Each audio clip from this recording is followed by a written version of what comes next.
لا حول ولا قوة إلا بالله العلي العظيم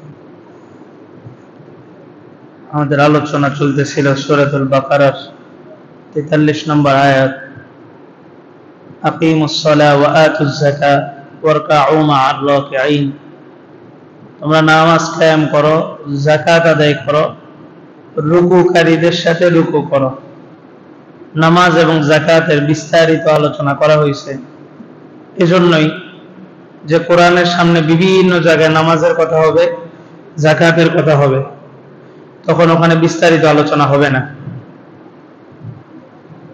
আলোচনাগুলা করার পরে আল্লাহ তাআলা তৎকালীন সময়ের ইহুদিদেরকে উদ্দেশ্য করে বললেন ওয়ারকাউ মা'আর রাকিঈন রুকুকারীদের সাথে রুকু করো আল্লাহ তাআলা নামাজের কয়েকটা স্টেপ আছে প্রথম নাম্বার স্টেপ হচ্ছে দাঁড়ানো দাঁড়ায় নামাজ পড়াটা ফরজ কথা প্রাসঙ্গিকভাবে আসছে হিসাবে বলা আমরা অনেকেই শরীয়তের মাসালাটা না বুঝার কারণে ভুল পদ্ধতিতে ইবাদতটা করি শরীয়তের মাসালা হচ্ছে নামাজের দুই অবস্থা যখন সুস্থ থাকবে দাঁড়াবে অসুস্থ থাকলে বসে যাবে আরো অসুস্থ থাকলে শুয়ে যাবে চেয়ারের কোনো অপশন শরীয়তে নাই একান্ত এরকম যদি হয় যে একটা মানুষ বসতেও পারতেছে না দাঁড়াইতেও পারতেছে না বিজ্ঞ আলেম বলছে যে আপনি চেয়ারে পড়েন একমাত্র তার জন্যই চেয়ারে পড়া বৈধ এখন দেখা গেছে আমরা সারাদিন বাইরে হাঁটাহাঁটি সবকিছু চলে মসজিদে আসার পরে আমরা চেয়ারে বসে যাই অসুস্থ হইলে বসে পড়বে সুস্থ থাকলে দাঁড়ায় পড়বে নামাজের যে স্টেপগুলো আছে এক নাম্বার স্টেপ হচ্ছে কিয়াম দাঁড়ানো এটা ফরজ দ্বিতীয় নাম্বার স্টেপ হচ্ছে রুকু একটু ঝুঁকা তিন নাম্বার স্টেপ হচ্ছে একদম সিজদা পুরোপুরি ঝুঁকা চতুর্থ নাম্বার স্টেপ হচ্ছে বসা এই চারটে স্টেপ চারটাই ফরজ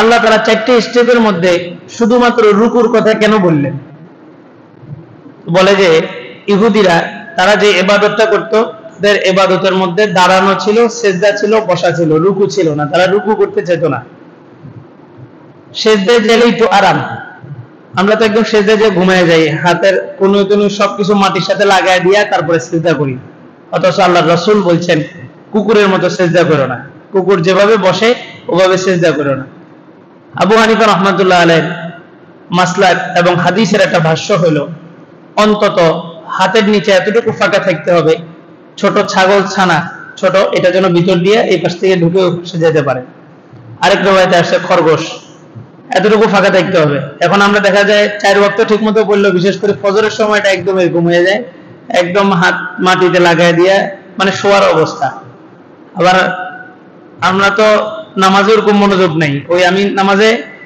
বসলে চোখ আমাদের ডাইনে বামে যায় আপনারা দেখবেন আপনি নামাজ পড়তেছেন সিজদার দিকে তাকাইছেন কিন্তু ডাইনে বামে দুই একজন দেখা যায় তো দেখা যায় যে অনেক সময় সিজদা থেকে উঠে দাঁড়ায় গেছে অনেকে এখনো আস্তে আস্তে উঠতেছে ফজরের সময় একটু বেশি অলসতা আল্লাহ তাআলা রুকুর কথা এই জন্যই বলছেন তারা সিজদা করতো সিজদাতে যে আরাম পাইতো বসে আরাম পাইতো দাঁড়ায়ও আরাম পাইতো কিন্তু রুকুতে গেলে কোমরে ব্যথা করতো এই কারণে তারা রুকু করতে চাইতো না আর হাদিসের মধ্যে কঠিন ভাবে আসছে যারা রুকু ঠিকভাবে করে না হাসরের মাঠে তাদেরকে বলা হবে রুকু করো তো তারা যখন রুকু করতে যাবে আল্লাহ তাআলা তাদের পিঠটাকে শক্ত করে দিবেন তারা রুকু করতে পারবে না এরপরের আয়াত যেটা মাঝে মাঝে মনে হয় যে এই আয়াতটা হয়তো আমাদেরকেই যারা আলেম সমাজ যারা দাঈ দ্বীনের দাওয়াতের কাজ করে এদেরকেই বলছে আতা'মুরুনান নাসা বিল বিররি ওয়া তানসাউনা আনফুসাকুম ওয়া আনতুম তাতলুনাল কিতাব আফালা তা'কিলুন তোমরা মানুষকে সৎ কাজের আদেশ করো ওয়া তানসাউনা আনফুসাকুম নিজেরা সেটা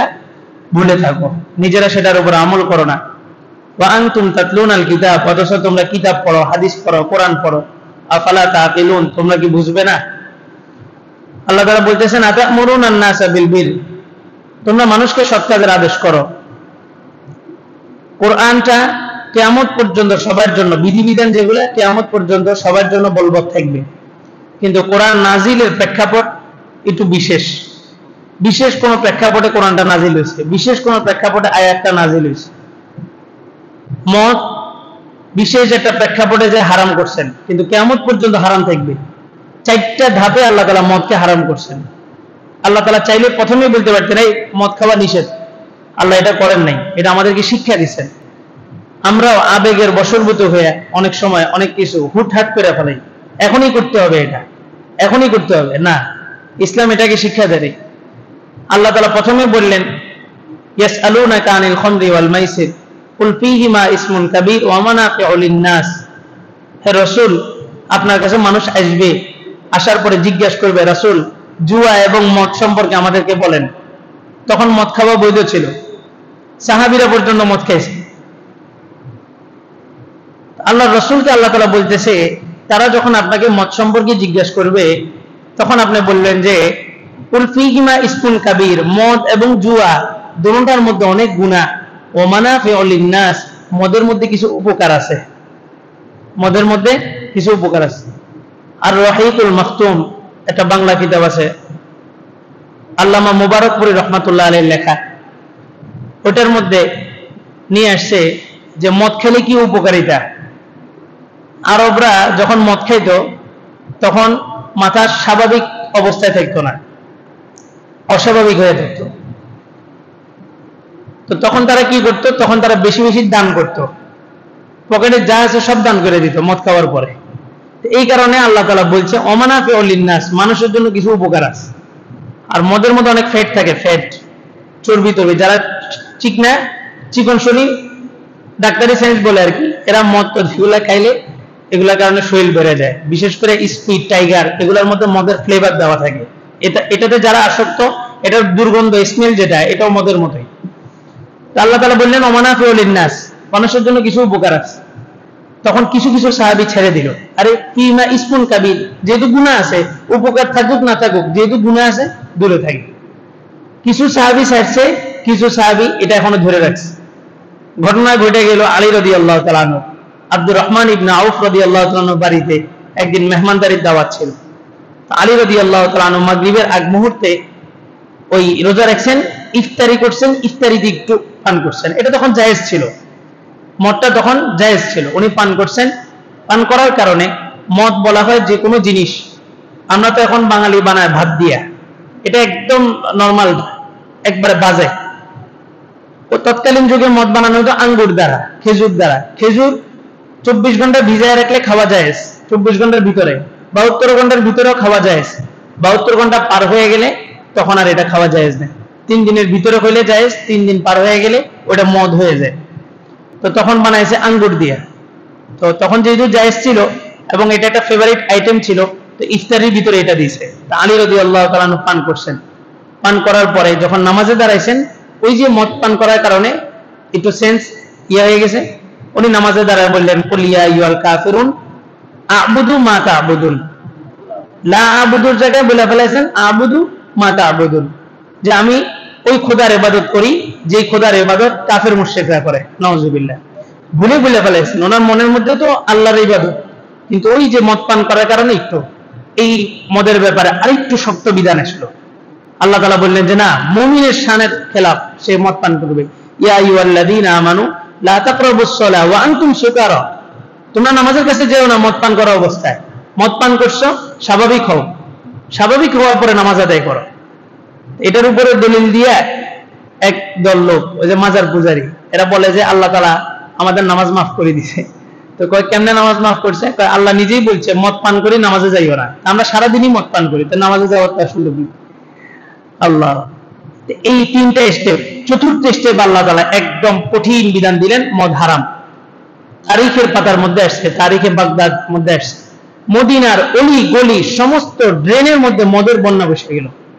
কি পরিমাণ সাহাবীদের একটা সবচেয়ে পছন্দের খানা, আল্লাহর বিধান যখন এসে গেছে, ওই মদের যে মটকাগুলো ছিল সব ভেঙে দিছে, সব পুরা মদিনা সাইলাব হয়ে গেছে মদের বন্যা। তো মদটাও আল্লাহ তাআলা হারাম করছেন 4 ভাবে, 4টা স্টেপে যে হারাম করছেন। এজন্য আমরা যে কোনো বিধান, আজকে যে বাসায় টিভি ভেঙে ফেলাবো না, একটা দোকানে টিভি যেহেতু আছে, এটি একটু হিকমত লাগাইতে হবে, যান তার কাছে। গত পরশুদিন ওই ক্যাডেট কলেজের সাথে আমাদের একটা মসজিদ করা হয়েছে, শোভন মিয়াজি সহ ওই মসজিদটা ইয়া করেছে।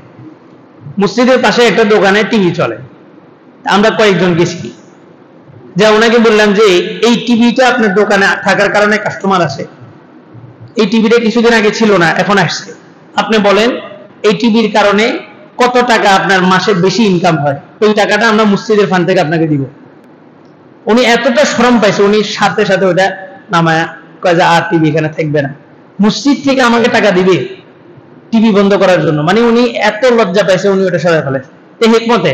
কিন্তু আমরা যদি একসাথে যেতাম টিভিটা ভাঙবো, তো উনি বলতে যে সার্বভৌমত্বের অধিকার বাংলাদেশের রাষ্ট্রীয় নাগরিক, আমার নাগরিক অধিকার আছে, আপনি আমার টিভি ভাঙবেন। তো আল্লাহ তাআলা মদের মতো একটা কঠিন বিধানকেও আল্লাহ তাআলা 4 স্টেপে যে আল্লাহ তাআলা হারাম করছে। তা আল্লাহ বলতেছেন আতামুরুনা আন-নাসা বিল বির ওয়া তানসাউনা আনফুসাকুম ওয়া আনতুম তাতলুনাল কিতাব। ইহুদিদের কাছে সবকিছু জানা ছিল, আল্লাহ রাসূল সত্য এটাও জানা ছিল, ইসলাম ধর্ম সত্য এটাও জানা ছিল। আল্লাহ তাআলা বললেন ওয়া আনতুম তাতলুনাল কিতাব, তোমরা কিতাব পড়ো, জানো, সবকিছু জানার পরেও মানুষকে সৎ কাজের আদেশ করো আর নিজেরাই সেটা থেকে ভুলে থাকো। হাদিসের মধ্যে আসে জাহান্নামীরা জাহান্নামে যাওয়ার পরে এরকম বিভিন্ন মসজিদের ইমামদেরকে দেখবে, মানুষদেরকে দেখবে যে জাহান্নামে তারাও আছে। তখন তারা আশ্চর্য হয়ে বলবে দুনিয়াতে তো আপনি আমাদেরকে নামাজের কথা বলছেন, আমাদেরকে যাকাত দিতে বলছেন, আজকে আপনি জাহান্নামে। তখন তারা বলবে যে আসলে তোমাদেরকে বলছিলাম, কিন্তু আমরা নিজেরা সেটার উপরে আমল করিনি। আল্লাহ তাআলা বলতেছেন আফালা তাআকিলুন, তোমরা কি এগুলো বুঝো না? ওয়াস্তাঈনু বিস-সাবরি ওয়াস-সালাহ ওয়া ইন্নাহা লাকাবীরাতুন ইল্লা আলাল খাশিঈন। তোমরা আল্লাহর কাছে ধৈর্য ধারণ করার মাধ্যমে এবং নামাজের মাধ্যমে সাহায্য চাও, নিশ্চয়ই ওয়া ইন্নাহা লাকাবীরাতুন ইল্লা আলাল খাশিঈন, এই নামাজ অনেক কষ্টদায়ক, অনেক ভারী, ইল্লা আলাল খাশিঈন, তবে যে ব্যক্তি আল্লাহকে ভয় করে তার কাছে নামাজ কিছুই নয়। আমাদের এই মহল্লারে অনেক ব্যবসায়ীর এমন ঘটনা নিজেরাই বলেন যে হুজুর 12:30 1টা বেজে যায় বাসায় যেতে যেতে, ফজরের নামাজটা পড়তে পারি না। তা আমি বললাম যে ফজরের নামাজ মনে করেন 5:10, 4:30 যদি আপনার ফ্লাইটের টিকিট হইতো, ঢাকায় যাওয়ার টিকিট হইতো, তো আপনি তো 3টার সময় উঠার প্রস্তুতি নিতেন। ঢাকায় যাওয়ার ফ্লাইটটা তো আপনি মিস করতেন না, বাইরে বিদেশ যাওয়ার ফ্লাইটটা তো মিস করতেন না। এই যে দেখেন নামাজের এত বর্ণনা, এত বিস্তারিত আলোচনা করা হয়েছে, আমরা নিজেরাই কয়জনে নিয়ত করছি যে যা কিছু হোক নামাজ ছাড়া যাবে না। যাকাতের এত বর্ণনা দেওয়া হয়েছে, বছরে মাত্র একটা বার কয়জনে যাকাত পুঙ্খানুপুঙ্খানুভাবে দিতেছে। আমার আগে যেখানে ছিলাম বাংলা বাজার, ওইখানের ব্যবসায়ী কয়েকজনের ব্যাপারে রিপোর্ট আসছে, ওনারা যাকাতের টাকা দেন কর্মচারীদেরকে, আর এই যাকাতের টাকা দেন কর্মচারীদেরকে, আর কর্মচারীদেরকে ইচ্ছা মতো খাটান, এটা যাকাত আদায় হবে না। কর্মচারীর বেতন এটা আপনার দায়িত্ব, রমজানে কর্মচারীকে বোনাস দিতে হবে, এটাও আপনার জিম্মাদারি। এটা যদি আপনি যাকাত থেকে আদায় করেন, যাকাতও আদায় হবে না, ওই কর্মচারীর যে হক পাওনা আপনার উপরে ছিল ওটাও আদায় হবে না। অধীনস্থদেরকে যাকাত দেওয়া যাবে। আল্লাহ তাআলা বলেন ধৈর্য এবং নামাজের মাধ্যমে সাহায্য চাও। শেখ সাদি রহমাতুল্লাহ আলাইহি সুন্দর একটা বাক্য বলছে, আমি এটা বলে কথা শেষ করতেছি। উনি বলেন যে তুমি যদি চাও তুমি আল্লাহর সাথে কথা বলবা, তোমার হঠাৎ ইচ্ছে হইলো তুমি আল্লাহর সাথে কথা বলবা, পৃথিবীতে এত কষ্ট, পারিবারিক কষ্ট, সব কষ্টের পরে তোমার মনে হইলো যে আমি এখন আল্লাহর সাথে কথা বললে আমার মনটা শান্তি হবে, তো তুমি নামাজে দাঁড়ায় যাও। কারণ ইদাল মুসাল্লি ফিস সালাত ইউনাদি রাব্বাহ, বান্দা যখন নামাজে দাঁড়ায় সরাসরি আল্লাহর সাথে কথা বলে। রাসূল বলেন আল্লাহ এবং আল্লাহ আমার মাঝখানে বাইনি ওয়া বাইন আল্লাহ ৭০,০০০ হিজাব, ৭০,০০০ পর্দা ছিল মেরাজের রাতে আমি যখন আল্লাহর সাথে সাক্ষাৎ করতে গেছি। আর রাসূল নিজেই বলতেছেন ইদাল মুসাল্লি ফিস সালাত লা হাইলা বাইনাহু ওয়া বাইন আল্লাহ, যখন বান্দা নামাজে দাঁড়ায় তার আর আল্লাহর মাঝখানে কোনো পর্দা থাকে না, সে সরাসরি আল্লাহ তাআলার কুদরতি পায়ের উপরেই সিজদা করে, একদম কোনো পর্দা থাকে না। এবং সে কথা বলে, সে সূরা ফাতিহার এক একটা আয়াত পড়ে আর আল্লাহ সরাসরি ওই আয়াতের জবাব দেন। এরপরে শেখ সাদি বলেন আর তুমি যদি চাও যে আল্লাহ তোমার সাথে কথা বলো, একটা হচ্ছে তুমি আল্লাহর সাথে কথা বলবে, তাহলে নামাজে দাঁড়াও। আর তুমি যদি চাও মহান রব আল্লাহ তোমার সাথে কথা বলুক, তো তুমি কোরআনটা খুলে পড়ো। আমরা যে কোরআন পড়ি এটা কার কথা? আল্লাহর কথা। এক বুজুর্গ কোরআন শরীফ পড়ে আর হঠাৎ চিৎকার দিয়ে ওঠে, কোরআন শরীফ পড়ে আর হঠাৎ চিৎকার দিয়ে ওঠে। তো ওনাকে জিজ্ঞাসা করা হইলো আপনি এমন করেন কেন? তো বলে যে আমি প্রথমে কোরআন পড়া শিখছি, এরপরে কোরআনের তর্জমা শিখছি, এরপরে কোরআনের কোন আয়াত কোন প্রেক্ষাপটে নাজিল হয়েছে এটা জানছি। তা আমি যখন কোরআন পড়ি আমার কাছে মনে হয় যেন আল্লাহর কথাটাই আমার মুখ দিয়ে বের হইতেছে। আমি পড়তে পড়তে হঠাৎ শব্দের ফাঁকে ফাঁকে আমি সরাসরি আল্লাহকে দেখি, এই কারণে আমি চিৎকার দিয়ে উঠি। ওনারা ওই ব্যথা ওই মর্ম নিয়ে কোরআন পড়তেন, এই কারণে মজা পাইতেন। আমরা তো এখন কোরআন পড়তেও জানি না, কোরআনের অর্থ শানে নজরুল এগুলো তো অনেক পরে, কোরআন পড়তেও জানি না।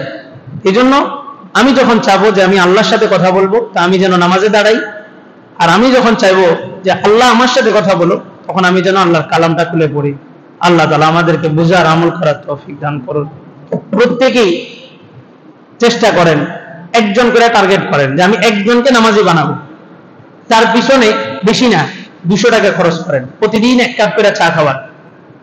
তাবলীগের যিনি আবিষ্কারক, প্রথম যার মাধ্যমে তাবলীগের কাজ চালু হয়েছে, ইলিয়াস সাহেব রহমাতুল্লাহ আলাইহি, উনি প্রতিদিন এরকম বাজারে যেতেন। এখন যেরকম টাং রোডের লোক উঠে ডেলি লেবার, উনি যে লেবার কিনে নিয়ে আসতেন 5 জন 10 জন, আইনা এদেরকে দৈনিক বেতন দিতেন আর এই দিনের কাজগুলা শিখাইতেন।